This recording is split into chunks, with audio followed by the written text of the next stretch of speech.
of Estero Bay literally was have gotten picked up, flown because of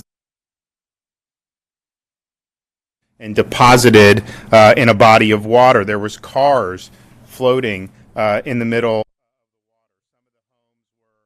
total losses. I would say the most significant damage that I saw was on Fort Myers Beach. Some of the homes were wiped out, and some of it was just concrete slabs. Of course, there were damage to some of our infrastructure, particularly the Sanibel Causeway.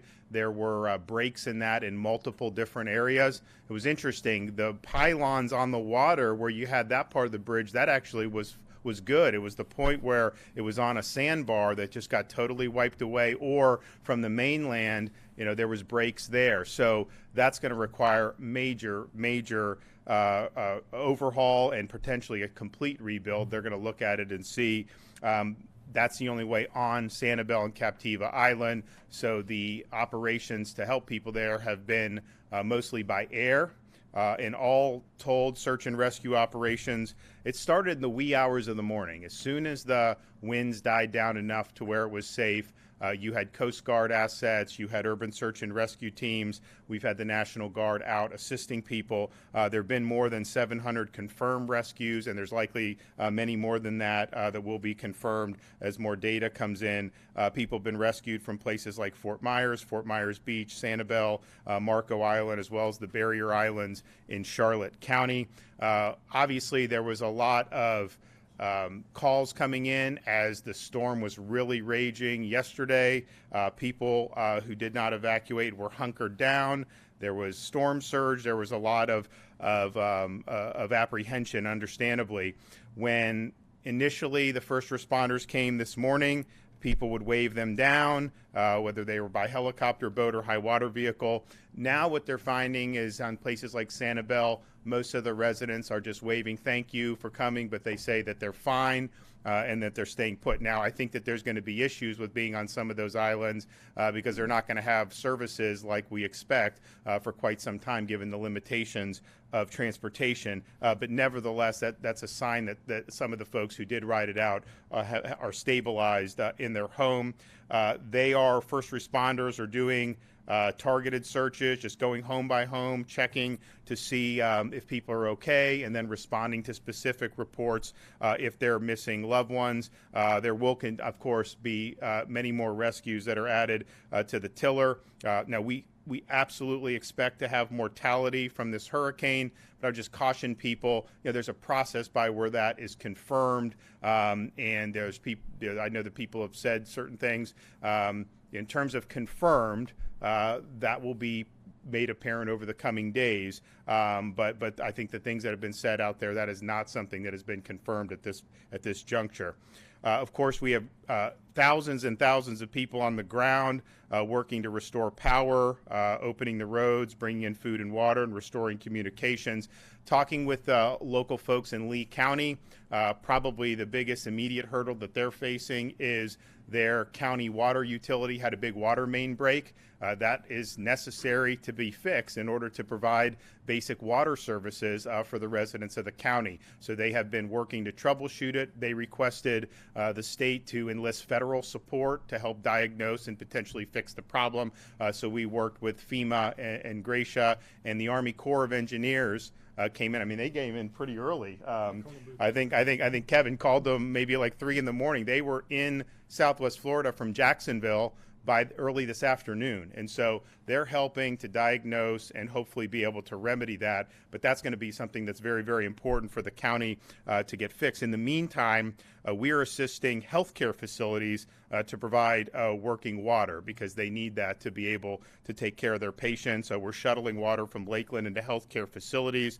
Right now, there are about 20 trucks en route with 60,000 gallons of water for a total of 1.2 million gallons of water. And I think they have been able to fix some of the water-ish. One of the 3 hospitals has actually been able to fix the water problem there. So that's good news.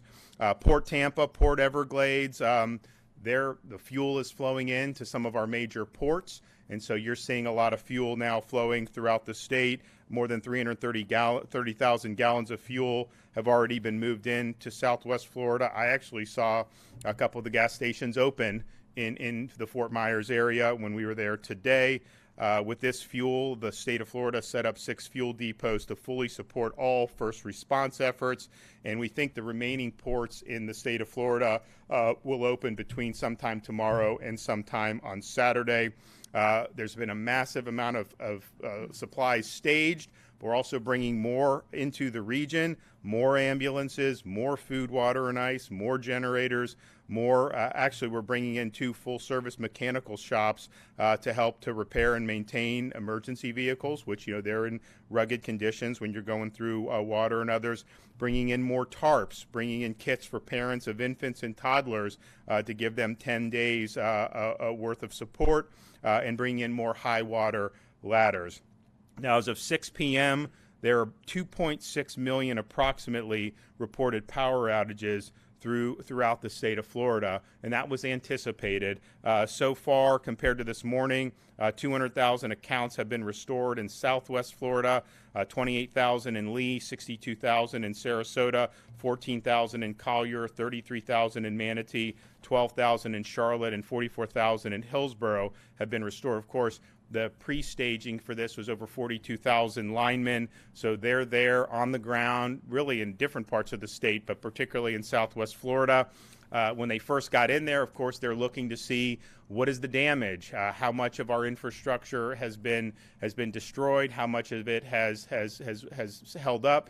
And I can tell you, when we were in Charlotte, the reports were generally positive that a lot of that infrastructure had been able to weather the storm. You still have to work, obviously, to reconnect the power, but in some areas you may need to rebuild from the ground up. In other areas where the infrastructure maintained integrity, you would be more just trying to rehook everything. So that's a 24/7 process. So if anybody sees some of the utility trucks pulled over somewhere and maybe someone getting rest, understand they're working constant shifts and everyone's on the clock the whole time, and they don't actually ever have a time where people are not working. So we really appreciate that because we understand how important it is for folks to have those basic services resume. There have, of course, been damages to cell phone towers, particularly in places like Lee County. The telecom companies have brought in, they earmarked 100 cell phone towers being set up, and many of those are being set up in Southwest Florida. I've been able to speak with CEOs of both AT&T and T-Mobile. While there have been damages, a lot of their infrastructure has weathered the storm fairly well. So while there may need to be repairs, they feel good about getting up service. And I know some people do have service in those areas, and we were able to see that. FDOT had more than 1,200 personnel on the ground, and I'm happy to report the road situation is by and large really good. I think if I was just talking with Kevin before we came out here, if we were here yesterday at like noon thinking about what the road situation would look like, I think we thought that there would have been way more roads that were blocked by debris. Of course, we did have the Sanibel. I mean, there are issues, but there's also a lot of roads where the traffic is flowing on I-75 without a problem, and most of the other roads are doing really well. Sunshine Skyway Bridge has reopened, and so we were happy to see that. Most school districts throughout the state will be reopening either Friday or Monday. Obviously, Lee and some of those areas may be a little bit different calculation for them. We're thankful that FEMA has activated individual assistance for Floridians who've been affected by this storm. If you are in need of help recovering, visit disasterassistance.gov or call 1-800-621-3362. FEMA has approved our request to add some of the Central Florida counties into the individual assistance. Kevin will have more details on that, but we appreciate that because you look at the images, like you can see a house that's been totaled on Fort Myers Beach, and obviously it's a very sad thing to see. You can see boats that have been flipped over or cars that have been flipped over, and those are very striking images. But as the storm has moved through the state, it has caused a lot of problems with really historic flooding in parts of Central Florida and into Northeast Florida. And so it's important that those folks also have the ability to get assistance if they need it. Over 8,700 people have already registered with FEMA. If you're gonna make a claim, take a picture. If you've had flooding, take a picture of the water line on your house. Make sure you're documenting the damage. Jimmy Petronis, our Chief Financial Officer, is going to be doing insurance villages at these disaster recovery sites. So if you go in, now you don't need to go in to get FEMA assistance. You can do it online. But if you have questions, you go in. You can have people from the different insurance carriers. Jimmy's also going to help people who have NFIP flood policies to be able to file those claims and get those claims paid as soon as possible. And we expect that will be done without much delay from the insurance carriers. We're happy that a lot of businesses have committed to provide our first responders and volunteers with sustenance. Culver's, Firehouse Subs, Burger King, Four Rivers Smokehouse, Anna Maria Oyster Bar, and Texas Roadhouse, and we think many, many more will want to come and also offer assistance. For those who are coming in as either first responders or linemen, Buc-ee's is giving away meals and soft drinks. If you stop in their Daytona location, you'll be able to avail yourself of some really good stuff there. We're continuing, as Kevin has said, these first 72 hours are really life safety, and then working to restore the main services, power, fuel, and communications. And there's massive numbers of people on the ground working 24/7 to do that. Of course, it's too early to know exactly what the needs of everybody is going to be, but we obviously anticipate some Floridians may end up being displaced from their homes, and the First Lady is spearheading efforts with Volunteer Florida to activate the Florida Disaster Fund, where people can donate. And it's much better to donate financially than to send items, and we really appreciate the thought when people want to send water, or they want to send these things, but Florida DEM and others have been contracted for this, so this stuff is there.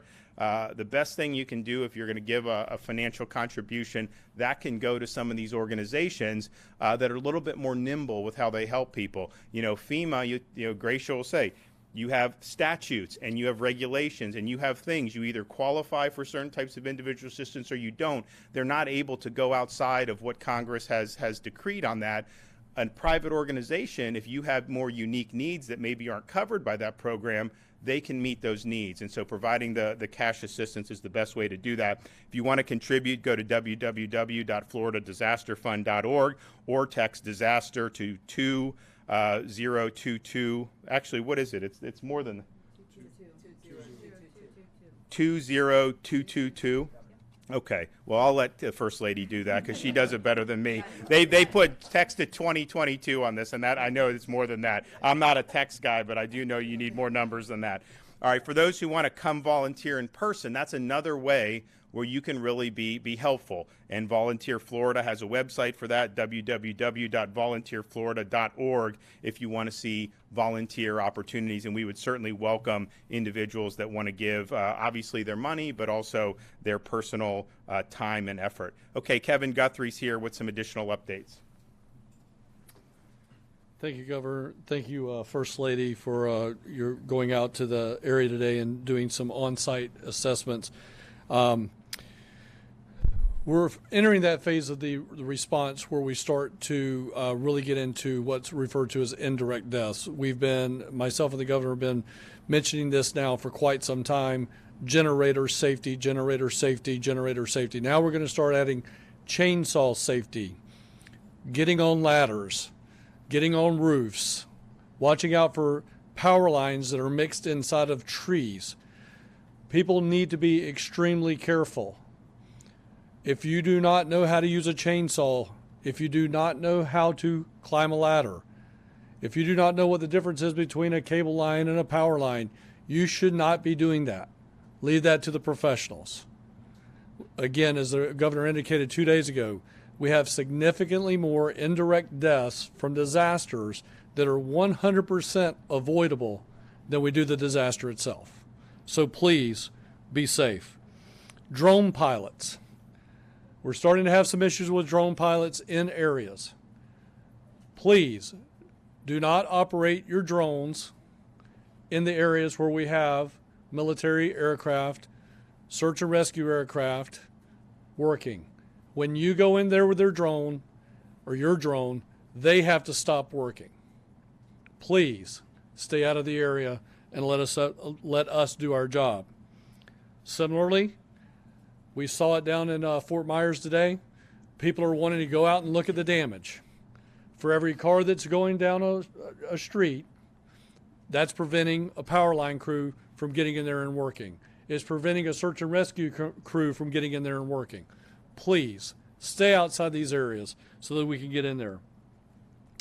Power outages are being restored. The governor read through a laundry list of individuals that are having power restored.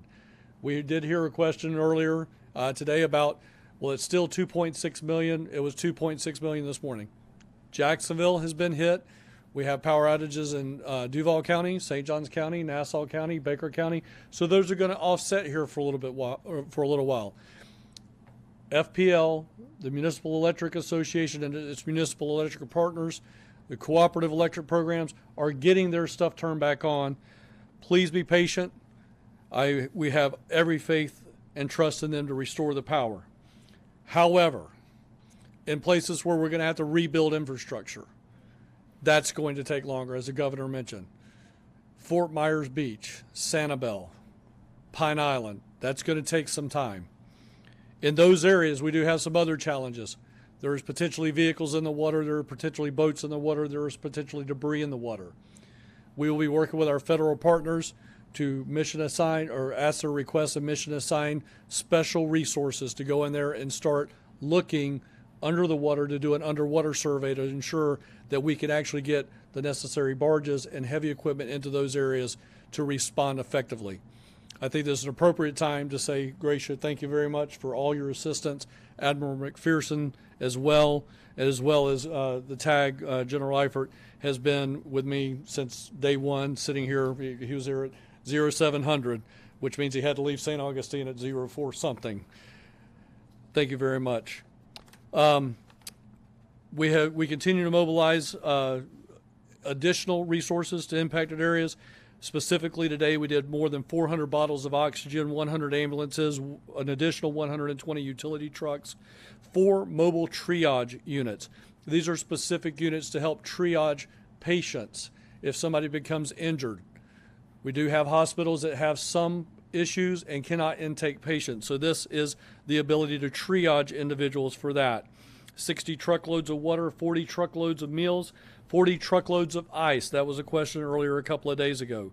We have brought in additional pet foods, supplies for displaced pets. 5 truckloads of blankets, 5 truckloads of cots, and I believe this was requested earlier by someone, nearly 100,000 tarps. FDM recovery staff are now beginning the process of rapid damage assessments in the impacted counties to expedite all available federal assistance for the disaster recovery. The governor mentioned earlier that additional counties have been added to the Category A debris removal expedited declaration and IA, or individual assistance. Those counties are Orange, Osceola, Seminole, and Polk. Again, these counties are available for 30 days at 100% in federal assistance. I am going to turn to Gracia and ask, what is that website that we need to direct everyone to for mobile intake?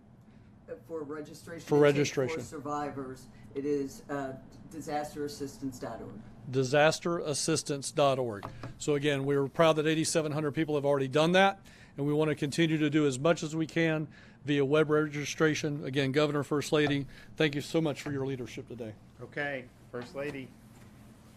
All right, well, flying over the devastation and destruction firsthand, all I can say is, our hearts and our prayers are with so many people who are suffering, which is why about 24 hours ago, we launched the Disaster Relief Fund. And I'm happy to say that after 24 hours, we have raised more than $10 million into that fund. And if you remember this morning, just at 8 a.m., we came out here and we talked with you. I think it was at 1.6 million. So now we're over $10 million. So I just want to say thank you to all of the great Floridians who stepped up to support our efforts and all of the people across the country who are helping Floridians. Thank you. We are going to make a big difference to help get resources immediately to those people who need them most. Amazon, we want to thank them, Centene, Ian McKetney, Florida Blue, Lanier, Walmart, we'll be hearing from them in just a second, donated $1 million, Boeing, Publix, Simply Healthcare, Airbnb, Tico Energy, Wells Fargo, Verizon, CVS, Duke Energy, Goldman Sachs, Rumble, Florida Power and Light, National Christian Foundation, the PGA Tour, and Horn, just to name a few. And that doesn't even go into all of the donations that came in from people who are giving $5 and $10. And thank you so much for what you're doing. Also want to say thank you to Tom Brady, who put on his website a special shout out to the defense, or to our fund. The Florida Disaster Fund that got a lot of attention and raised a lot of money. So thank you for your support of your community.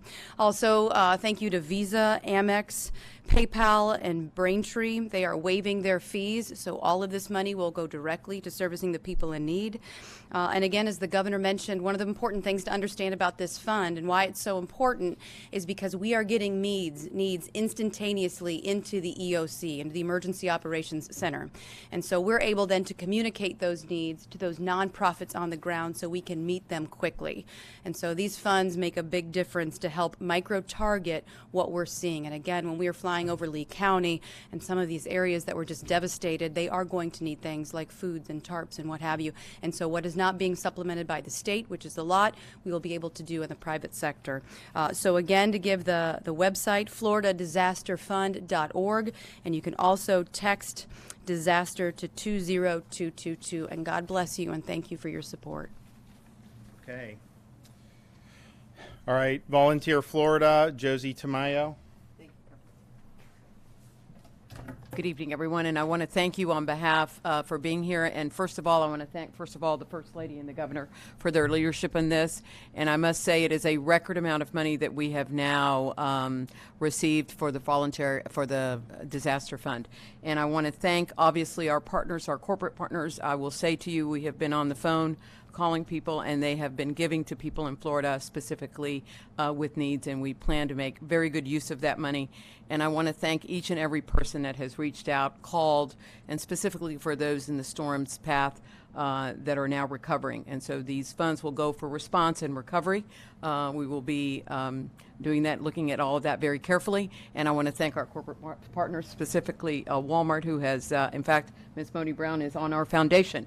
And this fund is administered through our Volunteer Florida Foundation. So on behalf of everyone, I want to thank you all for being, specifically want to thank the First Lady for her leadership on this, and the Governor, and everyone who is called in need. And please, I want to tell you, if you want to volunteer, please go to our website at volunteerflorida.org. We have someone standing by that can connect you with nonprofits that are in need of volunteers, and also www.floridadisasterfund.org, or text disaster to 20222. And I will say there will be a banner at the FSU football game this weekend with our Florida Disaster Fund, and also USF has agreed to do that. And in my mind, I'm going to get every college team to do that in Florida as long as we need them. Thank you so much, and thank you, First Lady and Governor. Okay, we're happy to have John Ferner, President and Chief Executive Officer of Walmart.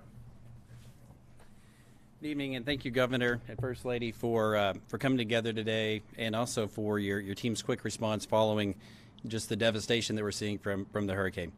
So I'm proud to be with you here in Florida tonight, representing Walmart, to further discuss how Walmart will continue partnering with all of you and your team while we continue to respond to the devastation of the storm. Supporting communities is core to Walmart, and Florida is our community. Many of our associates, customers, and members all across Florida are feeling the effects of the extensive damage caused by this storm. And like all of you, we've been closely monitoring its track to ensure that we stay in tune with what our stores, our clubs, our supply chain teams need to be doing to serve before, during, and after the storm. So in preparation for the response and recovery, we've strategically placed things like generators, refrigerated trailers, merchandise, and additional personnel in the right locations to give us the best opportunity to resume operations as soon as it's safe to do so. We have 385 stores and clubs here in Florida, 9 distribution centers, and at one point today, 244 of those were closed. And we think over the next day or so, we'll have the majority of those back open and operating. So we've helped relocate associates living in mandatory evacuation zones, and we're carrying out wellness checks for those living in the other impacted areas. Now, throughout all of this, our thoughts and our prayers remain with those who are impacted, and we are moving quickly to help. To that end, on behalf of Walmart, Sam's Club, and the Walmart Foundation, I'm announcing our commitment of up to $6 million for recovery and relief efforts. And this level of support does include, First Lady now, a $1.5 million investment to support the Florida Disaster Fund, donations of essential supplies, and grants to local and national organizations who are here on the ground supporting relief efforts. Now, what we do know is Walmart customers, members, and our associates are the most general people that we know. And as part of this investment, we're also launching a national customer and member giving campaign at our stores and clubs, and an associate donation campaign through Walmart's associate giving program.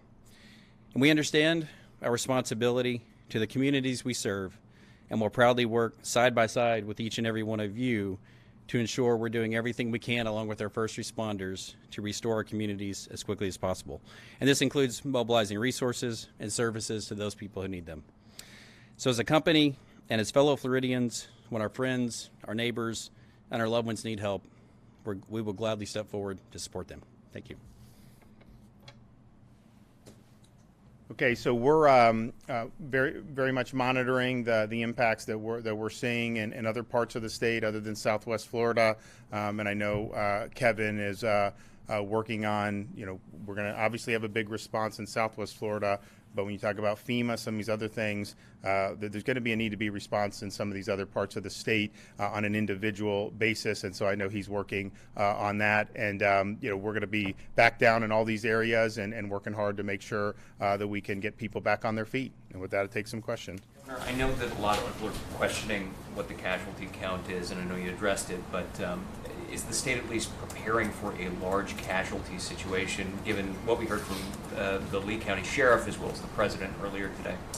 Well, I mean, I think it's a massive storm. I mean, I think we anticipate casualties. I think Kevin made a good point about how many are going to happen from the time it hits on. We've stressed to try to minimize both, obviously, but we're now in the situation where there's going to be hazards out where people can be in harm's way still. Just because the storm has passed does not mean that there's not additional hazards.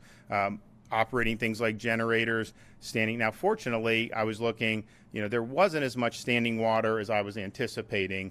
I think that the storm surge that they feared in Charlotte, while they did get water, there was flooding. I don't think it was at quite the level that was initially feared. Obviously, in Lee, you had a massive storm surge at the barrier islands. You did have some on the mainland, but I saw the roads by and large clear. There were a couple roadways where I saw where there was water. So hopefully some of those hazards are minimized. I think if you look at the most significant storm in the history of Florida was Okeechobee in the 20s, and you guys can look it up. But I mean, I don't think we would be anywhere approaching that. We've heard, just anecdotally from various local officials, the total would be about 16 people right now dead. You're not confirming that. But I'm wondering, as you're getting out to these barrier islands now, are you getting people off these islands? You are not finding massive numbers of dead people on these islands? That is correct. I think but at the same time, they're going to see people that may be visibly in need or knocking on doors, and most of them are saying, I'm fine. If there's no answer, I don't know that they're going into those homes. Now, many of those homes are vacation homes and seasonal residents, so we'll see. Now, there are so what will be confirmed as storm-related, that will happen, relatively soon. I can tell you that there have been some non-storm-related fatalities as well. I mean, for example, in Charlotte County, they reported a suicide during the storm. They also had somebody pass away from a heart attack because you don't have access to emergency services for a certain period of time, and so that could have been somebody, that would have gone to the hospital. So there's a lot of those things. They're working through it, and we'll see. But I can say, I think, Kevin, there's not been in these rescue efforts, deceased people found as of yet. Now that may change, of course, as they do more. But they've been able to lift a lot of people out of those islands, and I know a lot of those people have been happy. But increasingly, there are people who are happy that people are out there looking out for them, but say thank you. We're good. I don't know that is necessarily they're going to want to do that over the long term, because if there's structural damage for some of the underlying services, it's just going to take a little longer for the utilities to be able to get that up and running. But nevertheless, that's the posture a lot of them have taken. Governor, Can you give us a sense, to that point, can you give us a sense of what recovery is going to look like in the hardest hit areas, especially in Lee County, it sounds like? Are we talking about, displacement for months and months on end? Are they going to be able to, are they going to have to send their kids to different schools? Are there schools that are just not going to be able to open for Well, I think they're all still assessing that. I think that they're looking to see exactly how many people are going to be displaced. Clearly, you have some homes that were a total loss. There's no question about that. How many of those were rental homes? How many of those were permanent residents? I think people are still looking at how many of those were seasonal homes for seasonal residents. I think they're sorting all of that out. As more people come forward, they are keeping the shelters open in Lee County in case people have been displaced and they need a place to stay. Obviously, with FEMA offering individual assistance, people who are going to need housing assistance are going to be able to sign up and get that. So I think you'll have a better sense at that point. But my sense would be just kind of looking at it.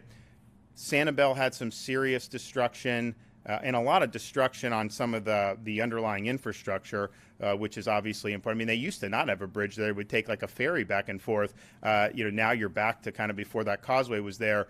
Fort Myers Beach, really, really serious damage. Some of the other places, when you're in a helicopter looking over, I see the homes are intact. I didn't see massive debris in some of the neighborhoods, but you also don't know how much flood damage that they had because that water could have been 4 feet at this time yesterday, and then it subsided. And so that will all be things I think that people will determine as the days go on. But I think the folks in Lee, are prepared for some level of displacement. And I know Kevin has worked and FEMA has worked on some solutions, but I don't know that we know exactly how many. Kevin, do you want to add about what you're seeing so far?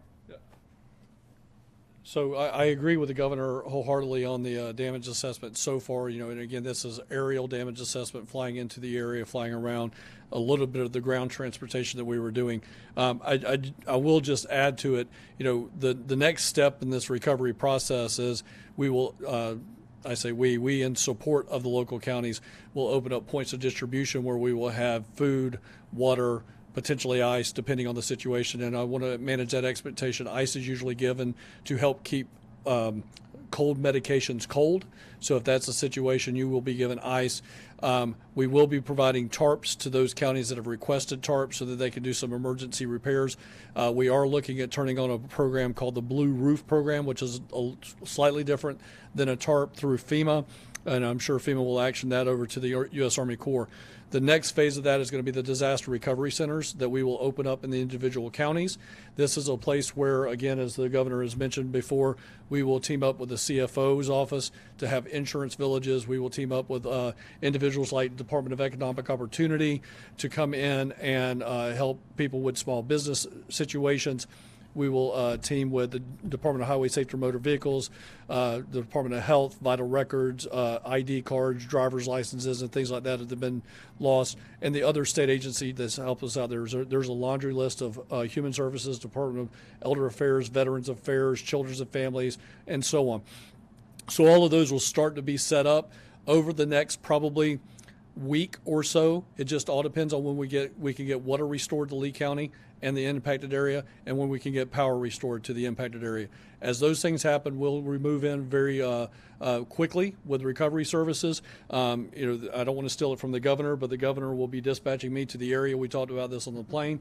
I will probably be down in the area, in the most impacted area, for probably 30 days or more to ensure that the recovery is being handled effectively and remove any type of bureaucratic issues that might be going on.